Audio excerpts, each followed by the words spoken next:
Let's get into it. Big changes are brewing in Iraq, and they could reshape not just the Iraqi economy, but also the global perception of the Iraqi dinar, IQD. For investors, economists, and currency watchers, this is a story worth following closely. Iraq's economic shift, a turning point over.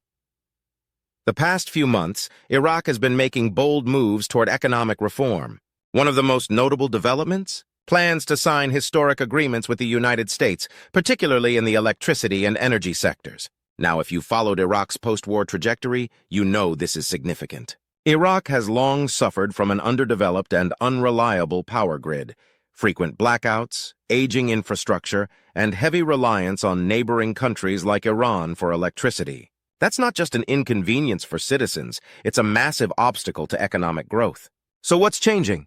American companies are preparing to enter the scene in a big way. A delegation of major U.S. corporations is set to arrive in Baghdad next week with one goal in mind: exploring Iraq's growing investment opportunities. These companies aren't just bringing capital, they're bringing expertise, modern technology, and global attention.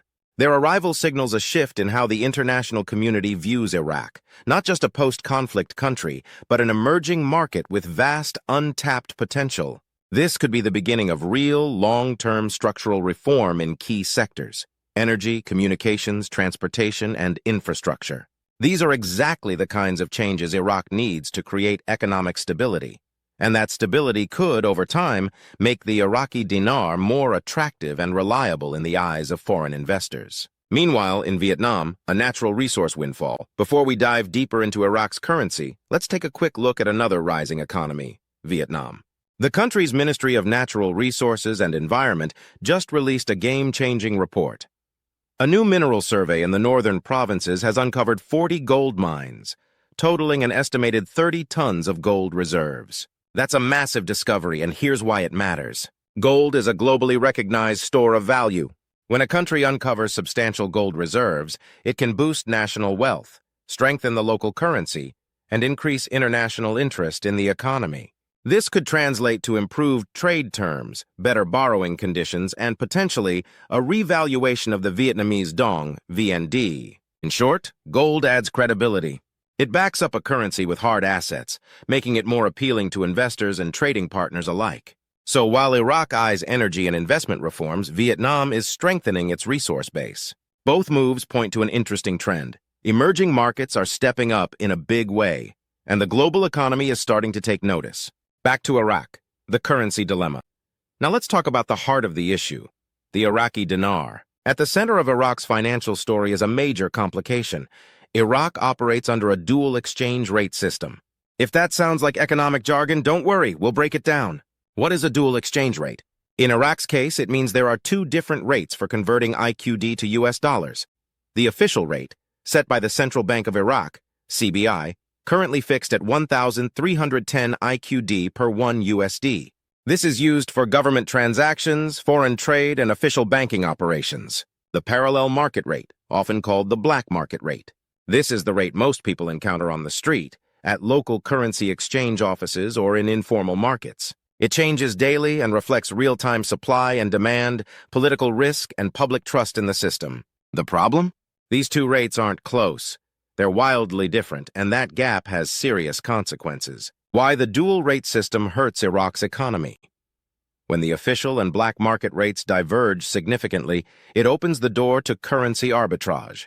That's when people buy US dollars at the cheaper official rate, then turn around and sell them on the parallel market at a higher price, profiting off the difference without contributing anything productive to the economy. This fuels corruption, currency hoarding, smuggling, a thriving underground market, and worst of all, it undermines the central bank's authority. If people don't trust the official exchange rate, they stop using it. That erodes confidence in the dinar and creates a snowball effect of inflation, instability, and investor hesitation. For Iraqi citizens, this means higher prices, erratic inflation, and a total lack of predictability. For businesses, it means difficulty forecasting expenses, negotiating contracts, or scaling operations. For foreign investors, it's a big red flag. Why doesn't Iraq just use one exchange rate? In theory, a unified exchange rate is the goal. It creates transparency, boosts investor confidence, and strengthens the local economy. But in practice, it's tricky. The central bank uses the official rate to control the flow of foreign reserves, mainly U.S. dollars. Through currency auctions, the bank supplies dollars to importers and essential service providers, helping manage inflation and maintain macroeconomic stability. However, the black market rate is more responsive to real-world conditions. As long as there's corruption, limited dollar supply, and political instability, people will keep using the parallel market. That brings us to the big shift happening now. The Central Bank of Iraq is taking steps to unify the exchange rate. This would mean one rate for everyone, legal, transparent, and regulated. If they pull it off, it would be a huge sign of reform and could spark a wave of international investment. Enter Donald Trump, a possible catalyst. Now let's talk politics for a moment. Whether you love him or not, Donald Trump's approach to foreign policy, particularly in the Middle East, was centered around economic diplomacy, anti-corruption, and pro-business policies. During his time in office, Trump pushed hard for Iraq to modernize its economy and become less dependent on neighboring countries. He favored American private sector involvement over military action, and many of the energy and infrastructure initiatives Iraq is pursuing today stem from that era. If Trump returns to the presidency, or even remains a powerful voice in U.S. foreign policy, he could apply pressure and provide support that nudges Iraq further toward economic reform and currency stabilization. Imagine a scenario where Iraq's efforts to clean up corruption and stabilize the dinar are backed by U.S. investment, political support, and international partnerships. That could be the push Iraq needs to finally close the exchange rate gap and gain legitimacy in global markets. The road ahead, challenges and opportunities, let's be clear, this won't be easy. Iraq still faces enormous obstacles. Political instability, entrenched corruption influence from neighboring powers, sabotage by groups who benefit from the current system. Unifying the exchange rate will require a high level of coordination, transparency, and international backing.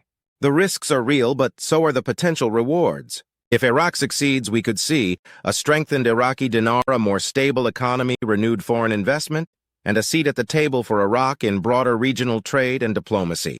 So, what does this mean for you? If you're an investor holding dinar, a business looking at Middle East opportunities, or just someone who tracks global economic trends, this is a story you'll want to keep your eye on. A successful exchange rate unification could lead to a revaluation of the IQD, boosting its value and unlocking new financial opportunities for Iraq and those connected to it. In summary, Iraq uses two exchange rates: the official rate, 1,310 IQD USD, and a fluctuating parallel market rate. This dual system causes economic inefficiency, black market activity, and investor hesitation. The central bank is now working to unify these rates, a sign of major reform. U.S. involvement, including past Trump-era initiatives, could play a key role in this transformation. If successful, Iraq could emerge with a stronger currency and a more resilient, investor-friendly economy.